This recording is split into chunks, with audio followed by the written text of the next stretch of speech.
If somebody was in there, they would never survive that. No. We do have breaking news out of Marathon County where this dramatic scene unfolded this morning. A house exploded, and officials tell us that suspicious devices have been found on the property, and at some point some neighbors were asked to evacuate. Now, sheriff's investigators say one man lived at the home, but it is not known if he was inside when it exploded. It all happened in the 8,000 block of Pioneer Lane. Authorities tell us that the explosion took place at about 7 a.m. The home is located in the town of Wausau near the Homestead Inn. Newsline 9's Emily Neubauer has been working this story throughout the day, and she is live tonight with the very latest developments. Emily.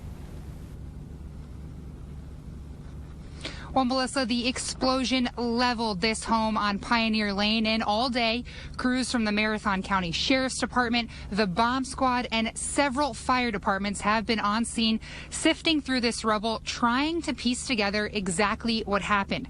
Now, just a little while ago, the Marathon County bomb squad found what they call a suspicious device in a vehicle on the property. Neighbors were asked to evacuate or get inside their basement while the bomb squad worked to get the situation under control. Now, that means the bomb squad detonated the device in a controlled manner by setting up a fuse line.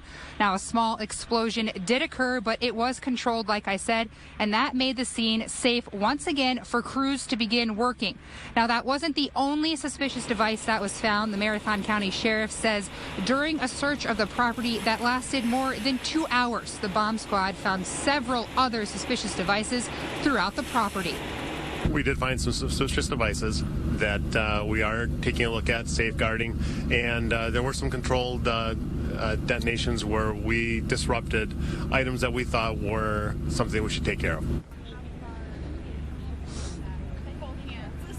Now, right now, the sheriff says it's too early to determine an exact cause, but they believe those devices that he was just talking about did have something to do with the explosion earlier this morning. He does now say, though, the scene is considered clear and safe, and those neighbors are told that they are allowed to come back to their homes or outside of their homes if necessary. Now, one person does live in this home on Pioneer Lane, although authorities cannot confirm if he was inside during the time of the explosion. They do say, however, that they have not heard from him or know where he is, so they will be following up on that as they sift through more of the rubble later on tonight and tomorrow. Melissa. Emily, when you were showing us the scene just a short while ago, we could see that there were firefighters that were back on the scene closer to the home now. When were they actually able to move back in there and start attacking that fire? Well, just a little bit around 3 o'clock, the scene was considered safe. So fire crews headed out, started spraying water on the home, putting out that fire immediately and knocking down the walls. Then they found that other suspicious device and the scene was considered not safe again. They removed those crews, detonated that device in a controlled manner, and then once again, fire crews were back out there making sure the fire was put out. Right now, they're just putting out those hot spots before they close up, they said, for the night and resume the investigation tomorrow morning. It has been a very active scene. Nearly 8 hours now you have been out there. Thank you very much for the coverage and the update, Emily. Now, those who lived near the explosion were shaken by it earlier today.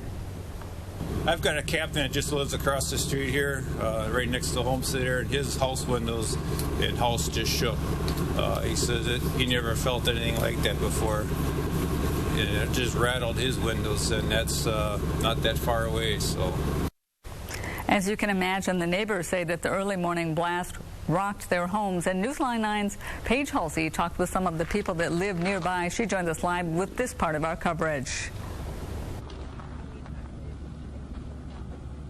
Well, one neighbor I spoke with this morning said about 6:45 this morning she heard an explosion. 15 minutes later, another blast. She said she wasn't sure what it was right away, but she could smell it immediately. Another neighbor I spoke with said he woke up to find ash in his yard and on his car. He estimated the explosion was about 400 yards from his house. One neighbor did tell me she's heard banging noises and fireworks from the area of the explosion in the past. Nothing, though, like she heard this morning. A definite explosion. It just sounded like one huge boom, and it shook like our floor in the house. Hey, they're watching us. I also spoke with a man staying with family nearby. He said they were asked to evacuate around 11:40 this morning. He told me the man who lived in the house that exploded usually kept to himself. Now, the Marathon County Sheriff says that neighbors were allowed to return to their homes about 3 this afternoon. He said at that point it had been determined that there was no threat to the homes nearby. But after officials have found that suspicious device in a vehicle on the property, neighbors were again advised to either leave or go to their basements. After that device was detonated by authorities, officials said neighbors were then cleared. Melissa. There's some good news that they are able to return home tonight. Thank you, Paige. Well, we do have some video of the house explosion. This was taken by a neighbor who saw this dramatic scene. We posted it on Facebook. You can head to our Newsline 9 page if you would like to see it, along with some of the other updated information that we have been following throughout the day. Now, the first responders have faced serious challenges today. Not only are they dealing with those suspicious devices that we told you about, but they are also battling the cold. Newsline 9's Rose Heafy continues our live coverage with this part of the story. Rose. Yes, Melissa, it was 23 degrees below zero when first responders first arrived here this morning. When it's that cold, water and equipment can freeze. Fire officials say this morning, though, they didn't have any issues. Their biggest concern was staying warm. Even a glass of hot chocolate makes a big difference, just to have that in you to kind of build you up. The Salvation Army provided crews with snacks and drinks. Officials say firefighters also took turns inside cars to stay warm. Also, along with the cold, firefighters faced the danger of those suspicious devices. While the bomb squad was searching the property, they made sure to stay back a safe distance. At 6, hear from a volunteer who helped those first responders stay warm. Live in the town of Wausau, I'm Rose Heafy, Newsline 9. Okay, we'll check in with you again. Thank you, Rose. And our coverage of this breaking news continues on our website. We will continue to bring you the latest information along with more dramatic video from the scene of that explosion. You'll find it all at WAOW.com. Because this is a developing story, we do want to recap what we know right now. Sheriff's officials say that just before 7 this morning, a home in the town of Wausau exploded. Authorities say that one man did live at the house, and right now he is unaccounted for, but officials are not sure if he was home at the time. The bomb squad responded to the scene after finding some suspicious devices, but this afternoon the scene was deemed safe, and the people living nearby were told that they could return to their homes. And Robbie, we're just talking about what those firefighters have had to deal with earlier today. Very, very frigid temperatures, but it did warm up a little bit during the daytime. Absolutely. In fact, during the time this was all happening, many of us were near our low temperatures for the past 24 hours, and many of us were more than 20 degrees below zero early on this morning. Take a look at some of the numbers from across our state. 32 degrees below zero was the low temperature within the past 24 hours in Phillips and Price County, 27 below both in Medford and Taylor County, and Stevens Point in Portage County. As Melissa had mentioned, though, temperatures really rebounded well this afternoon. It's 14 right now in Wausau and Marshfield, 13 in Eagle River, and that is also our current temperature in Portage County and Stevens Point. One of the reasons it's warmer today is we got a nice south wind here between 3 and 10 miles an hour for most locations, and in fact we're a good 17 degrees warmer right now today than we were this time yesterday, both in Anago and Medford, and 18 degrees warm both in Phillips and in Eagle River there in Vilas County.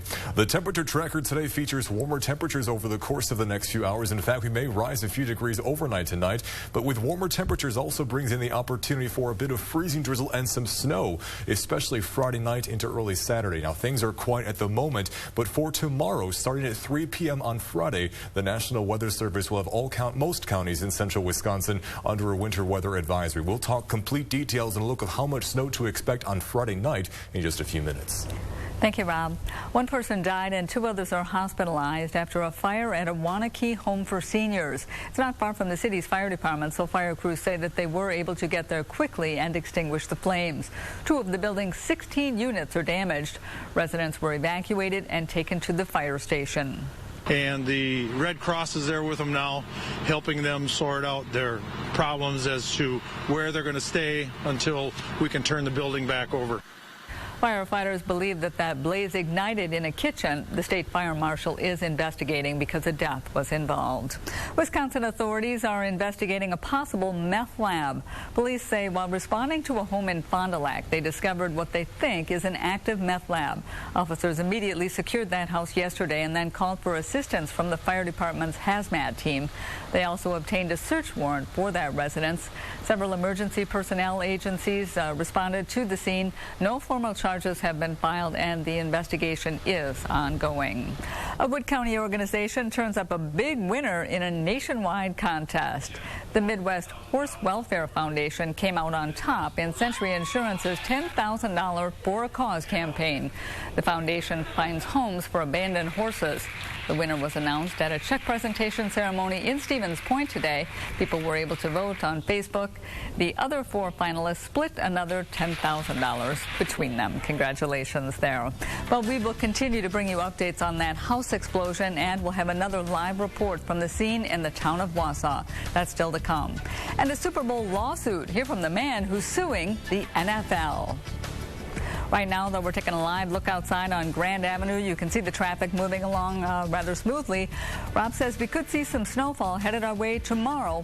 He's in with the latest in your Live at 5 Future Track forecast.